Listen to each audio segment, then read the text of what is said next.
You've probably seen French onion soup before, but not like this. I'm doing it my way. Walk with me. I have bad news, and that news is that summer is over.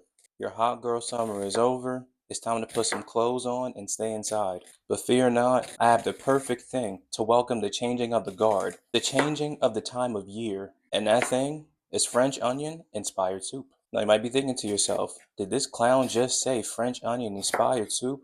What the hell is that?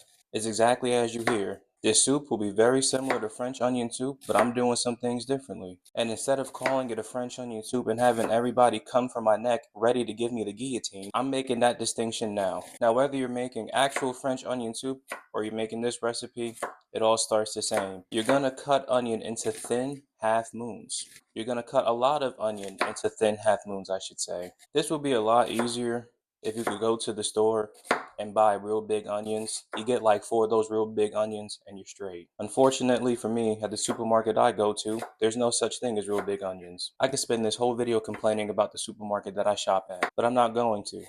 Instead, I'm going to tell you a story. For most of the time I lived in Texas, I never lived near an HEB. If you don't know what HEB is, you're just missing out. I don't know what else to tell you. It's a massive supermarket that has anything and everything you could ever think of. Finally, they built one and opened one in the area I lived in. Initially, I was a hater. Honestly, I don't even know why I was such a hater. I just wasn't open to going to the store. But finally, I go in one day, and I was immediately hooked. Never in my life did I see such beautiful looking produce. The onions, big, bold, beautiful. The potatoes, the same. Now, if you're from Texas, you probably already know all of this, but I'm putting my non-Texas people on game. Given that I'm going to be standing here for the next I don't know how long cutting onion, I'm going to take this opportunity to mention week 2 of the NFL. I started my Sunday by watching the Buffalo Bills absolutely hammer the Jets. The Giants absolutely ruined my hate watch of the Cowboys game. Just for a moment, it seemed like Russell Wilson turned into the Russell Wilson of old, and when the Giants needed him most, he folded. And if you happen to be a Cowboys fan and I haven't pissed you off to the point where you stop watching my content and you're wondering if I'm going to mention the Cowboys every single video, there's a chance. But let's get down to business. Eagles, Chiefs. Kevin Patullo is going to be the reason why I go bald. How you have A.J. Brown and Devontae Smith on your offense and you can't scheme those boys open is beyond me. Am I happy that we won and that we're 2-0? Of course I am. But that does not change the fact that Kevin Patullo is coaching as if I could step in and be the offensive coordinator of the team. I already said this once, and I'm going to say it again. Sometimes in life, you just got to whip out your meat and slap it on the counter. I introduce to you what makes this not traditional French onion soup. Chicken sausage. You just got to trust me with this one. You can also use Italian sausage. You can also use chorizo. But for me, this chicken sausage always gets the job done, and I love it.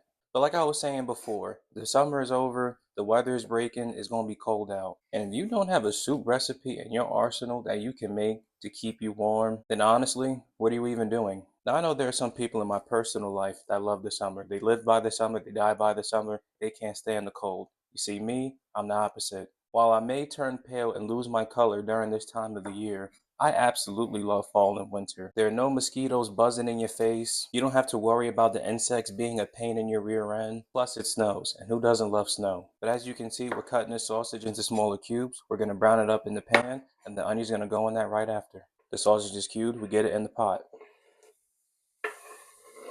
Mix it around, get it into that even layer so we get that nice crust on the bottom. So obviously when you make French onion soup, you have the bread, you have the cheese, and that makes it pretty filling. But to me, the sausage just makes it even more filling. To me, it makes it even more of a meal. I'm going to take some time to say that this already smells awesome. I'm hungry and I wish I could eat this now. By having the sausage and browning it first, you're just adding more depth of flavor to the onion and the soup overall. Our sausage is nicely browning. It's coming along beautifully. There's steam hitting you in the face, but as you can see on the bottom of the pan, we got that fond. That's exactly what we were going for. I'm going to take this sausage out in a moment, and we're going to add this onion. We've removed the sausage from the pot. You see that fond even better. It looks beautiful. This is the part where people add their butter, they add their oil. Not me, I'm different. We're going in with the clarified butter. Clarified butter adds a nice nutty flavor, and I think it'll play real nice with everything. I also need to mention, when the sausage comes out, you absolutely need to reduce the heat to low. We are trying to caramelize these onions, we're not trying to fry them. The butter is melted, so go in with the onion. Get it mixed in and make sure it's well covered. We don't want the onion to stick and burn. This also gives you a chance to scrape up those nice brown bits at the bottom. I also added some salt as it'll help the onion release their natural sweet flavor. The onion is cooked down a little bit, and if you feel like it needs some sugar, add it after about 10 to 15 minutes. Don't add it right away.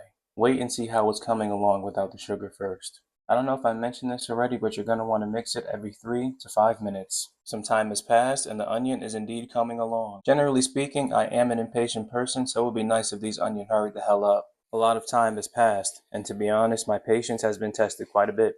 But I'm happy with how the onions look. They look jammy, they look sweet, they smell sweet, and I tried some, and it's delicious. But if you thought I was going to have all of this onion and not add some garlic, you were sadly mistaken. If we add the garlic before now, it was just going to burn. What's the point of adding something to a dish if it's just going to burn? It smells somehow even better than it did a few seconds ago. And now we add some tomato paste. It's just going to deepen that flavor even more and boost that umami flavor. I'm going to mix it in. I'm going to let it cook in for a little bit and I'll be back with you in just a jiff. A few minutes have passed. That tomato paste is cooked in nicely. Go in with your broth, as well as a cup of water. You better not forget that bay leaf, as well as some dry thyme. Mix it all in and let it come together and simmer. We're real close to the end, I promise you. When your broth begins to simmer is when you're going to want to add the sausage. I already did it, but I wanted to just show you anyway. Bring it to a simmer, cover it, and let it go for 10 to 15 minutes, and you will be good. With our onion soup nearing its completion, we're going to prepare our bread. Did you really think we were going to have a French onion inspired soup and not have any toast and cheese with it? You'd be out of your mind. So here we start with the baguette and we're going to top it with some cheese, put it in the oven, and top our soup with it. Our cheese of choice will be a sharp, aged cheddar cheese. Get these in the oven, crank it up to a high heat, and toast it until the bread's toasted, of course, and the cheese is melted. When you see this bowl, that can only mean one thing. We're at the end, and we're done. Fill this bowl as much as possible with the soup. I've waited way too long for this to cook. I am absolutely starving. On top of our cheesy toast, I gotta sprinkle onto the soup itself. I have to. I love cheese too much. And now we decorate the top with our cheesy toast. This is when you sit yourself on the couch, you cover yourself with your blanket, and you prepare to warm yourself from the inside out.